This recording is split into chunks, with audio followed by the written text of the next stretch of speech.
most of them are made in China. And most of them are made in our factory.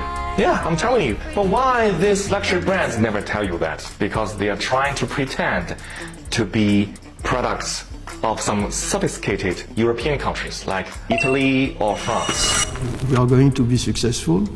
In a few weeks, the shop was open.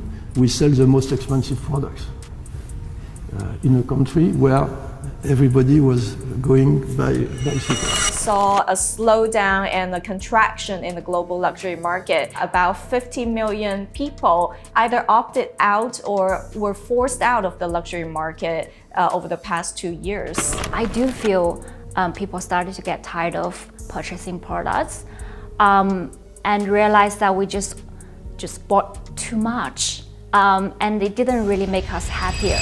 Y'all, it finally happened. Bernard Arnault, the king of luxury, the man behind LVMH and all things bougie, just might have been pushed into early retirement, and not by age, honey, but by TikTok tea and Chinese receipts. Like, for real. This man had the throne secured till 85.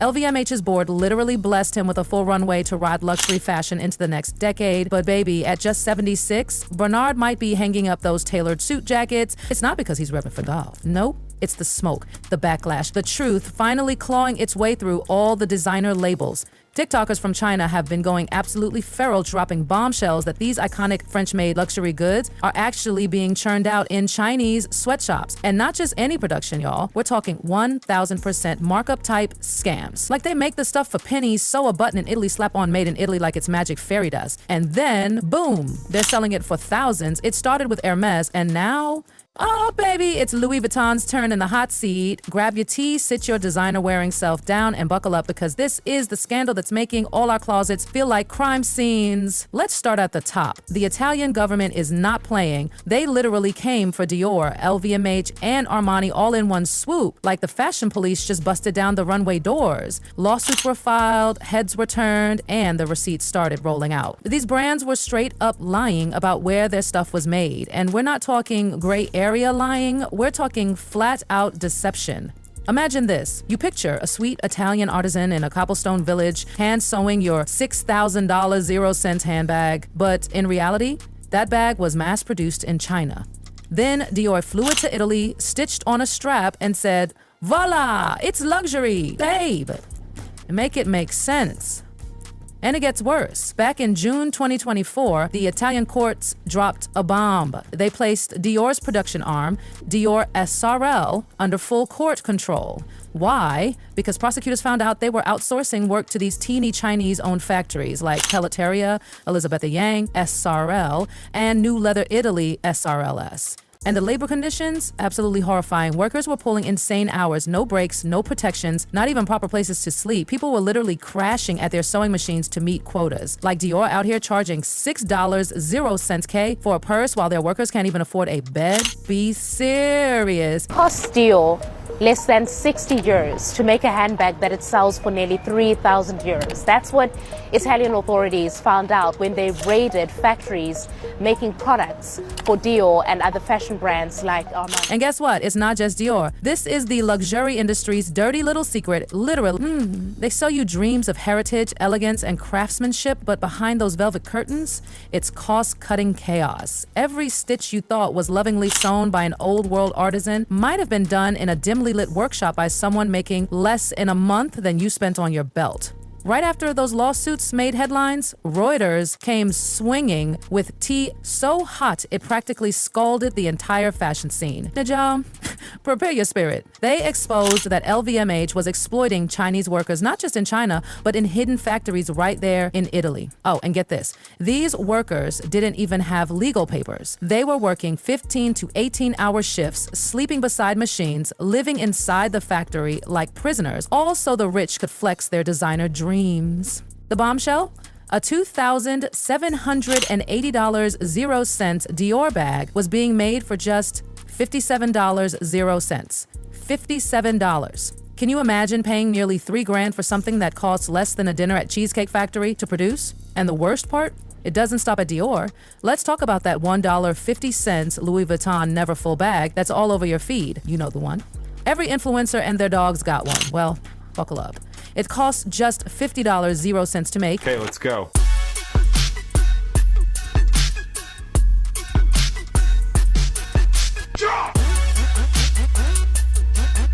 Yes, you heard me right. $50, 0 cents. That's what they're spending to make the bag you're financing on Afterpay for 12 months.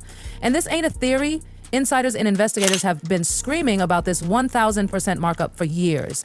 Louis Vuitton's profit margins are actual robbery. They're flipping budget materials like it's encrusted in gold flakes and angel feathers. But let me spill more tea. An insider from a luxury manufacturer dropped some jaw-dropping info. These bags aren't even being made from real premium leather anymore. Not always, at least. Some of them, straight up cheap quality. But they get packaged like couture.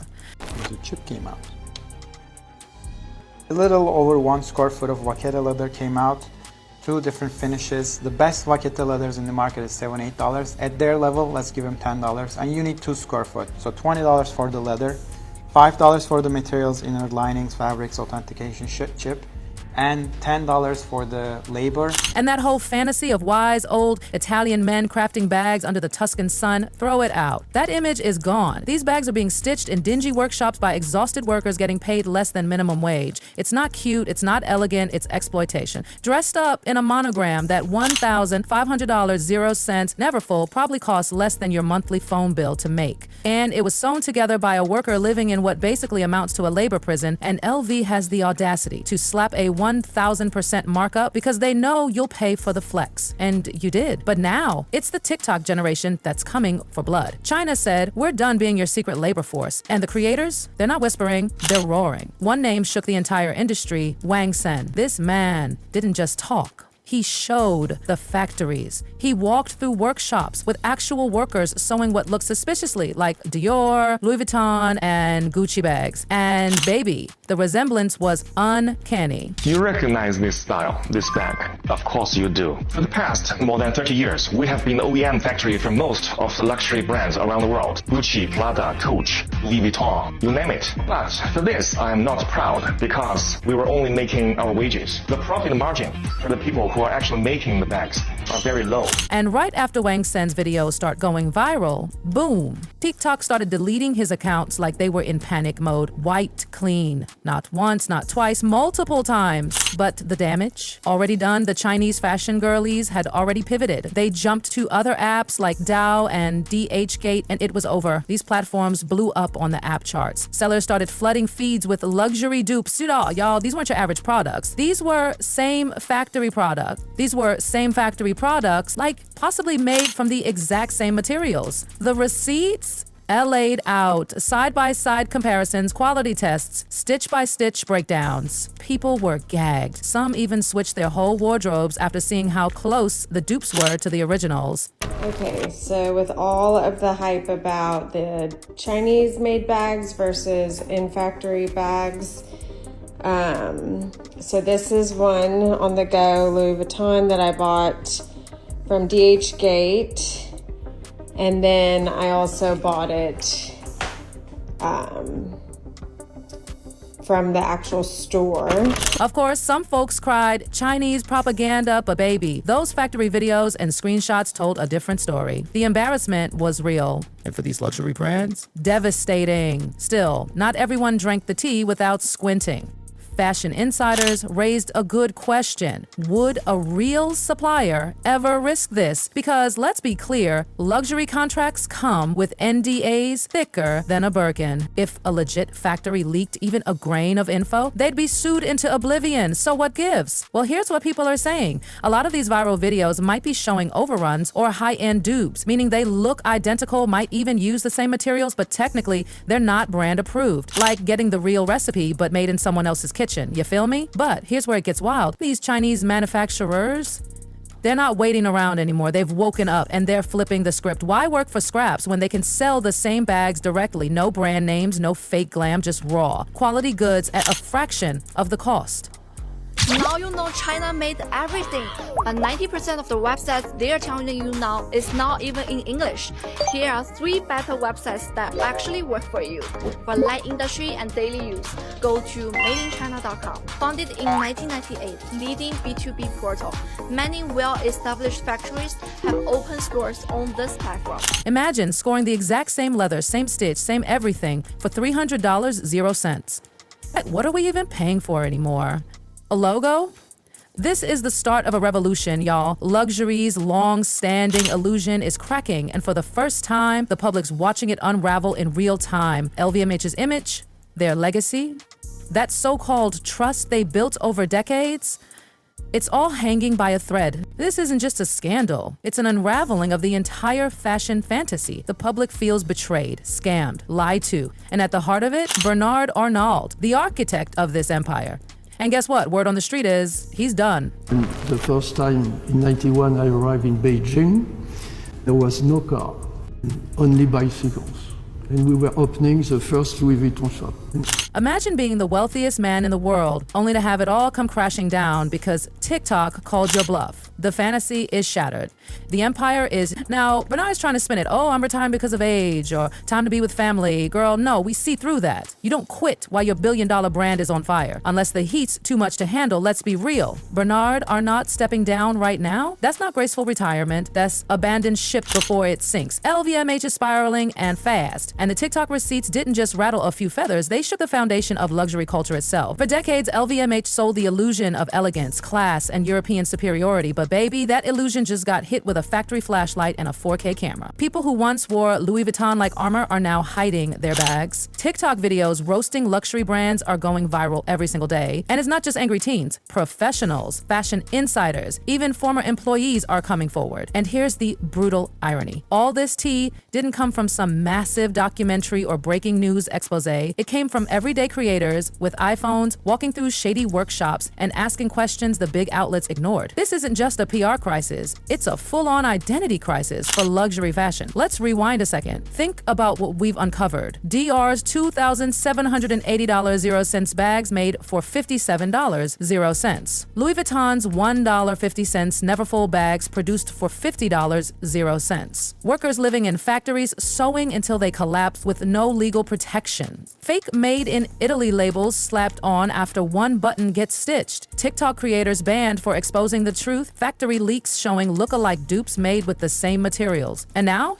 these same factories are cutting out the middleman and selling directly to us. Like, what even is luxury anymore? Because if the craftsmanship isn't real, if the conditions are inhumane, if the leather isn't high quality, and if the bags are barely touched by Europe before being upcharged 1,000%, then what are we actually paying for? A logo? A fantasy? A lie? Ooh, let that sit. Now let's circle back to Bernard for a sec. This man built LVMH from the ground up into the most powerful luxury conglomerate in the world. Dior, Fendi, Givenchy, Louis Vuitton, Celine, Moet, Hennessy. He owned the luxury narrative. He created the modern fantasy of prestige. But the internet came knocking, and when it did, the whole house of cards started falling. Fast. Think about it. People used to worship Louis Vuitton. It was aspirational. It was the brand of royalty, celebrities, icons. But now it's getting dragged on TikTok like a $10 0 cent Shein haul. This is the collapse of luxury mystique in real time. And Bernard, he's not trying to face the music. He's dipping out the back door with his billions before the lawsuits, before the shareholder fury, before the legacy gets completely incinerated. But the damage is already done. Luxury consumers, especially Gen Z, are not the same. They're woke. They're online. They have access to videos, breakdowns, factory receipts, cost analyses. You can't lie to this generation and expect them to bow down. And here's the thing, the new wave of fashionistas, they'd rather spend $300 0 cents on a factory direct dupe with ethical sourcing than $3 0 cents on a bag built on exploitation. They don't care about the logo anymore. They care about the truth. And that's LVMH's nightmare come true. The real tea, TikTok is doing what regulators, watchdogs, and legacy media couldn't. It's forcing accountability, it's exposing corruption, it's showing consumers exactly where their money goes and where it doesn't. And what do we do now? Are we supposed to keep pretending this didn't happen, keep flexing our designer belts and bags while workers sleep next to machines? Nah. People are finally waking up, and this might just be the beginning of a major luxury revolution. The dupe market is exploding.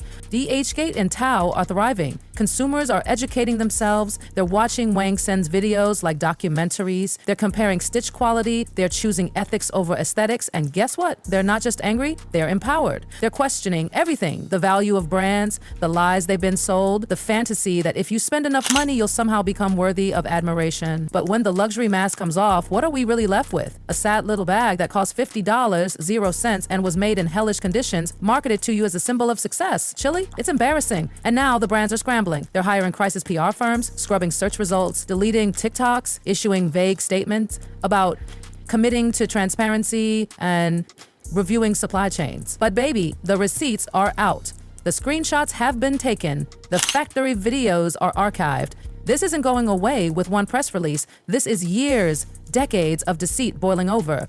And let's not forget the cultural reckoning. Luxury brands built their identities on European elitism, on the idea that made in France or made in Italy was inherently superior. But now we know better. Made in China doesn't mean low quality. It means exploited quality. It means skilled workers making luxury level goods for poverty level pay. And now they're reclaiming the narrative. The same factories that built Dior and Louis Vuitton's profits are now building their own empires. And honestly, we love to see it. This isn't just about fashion, it's about power, about labor, about who gets paid, who gets credit, and who gets to profit off other people's talent. And this scandal, it's exposing all of it. So where does Louis Vuitton go from here? Can the brand recover? Will Gen Z forgive the lies? Will Bernard Arnault ever show his face again? We don't know. But what we do know is that the veil has been lifted, and nothing in luxury will ever be the same. The illusion is broken, the receipts are out, the people are watching. And Bernard, he might be out of sight, but this firestorm is far from over. All this story isn't ending. It's just beginning. The luxury giants are shaking. The factory walls are cracking. And the truth is walking the runway now. So tell me, besties, are you still rocking Louis Vuitton after all this? Or are you leaving those monograms in the dust? Is Bernard really retiring or just escaping the collapse of the empire he built? Because this ain't just a scandal, it's a straight up revolution in stilettos. And baby, the fashion world might never recover.